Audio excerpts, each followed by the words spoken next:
কোটা আন্দোলনের নামে মুক্তিযোদ্ধাদের নিয়ে কটূক্তিকারীদের গ্রেফতার এবং বিচার দাবিতে ঢাকায় মহাসমাবেশ করতে চান মুক্তিযোদ্ধা নেতারা। মুক্তিযোদ্ধা সংসদ কেন্দ্রীয় কমান্ড কাউন্সিল নির্বাচনের স্মার্ট প্যানেলের চেয়ারম্যান আব্দুল আহাদ চৌধুরী এবং মহাসচিব শফিকুল বাহার মজুমদার টিপুর নেতৃত্বে সমাবেশের প্রস্তুতি সভা হয়েছে রাজধানীর একটি কমিউনিটি সেন্টারে। মহাসমাবেশে প্রধানমন্ত্রী শেখ হাসিনাকে প্রধান অতিথি হিসেবে উপস্থিত থাকতে আমন্ত্রণ জানানো হয়েছে।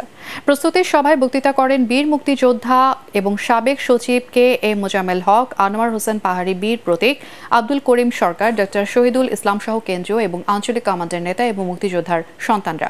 রাজধানীর রাজপথ এবং শাহবাগ দখলে নেয়ার অঙ্গীকারও করেন তারা। ৭১ সালে আমরা রাজাকারদের বিরুদ্ধে, তারপরে রাজাকারদের বিরুদ্ধে আন্দোলন করা সহজ ছিল, চিহ্নিত করা অত কঠিন ছিল না।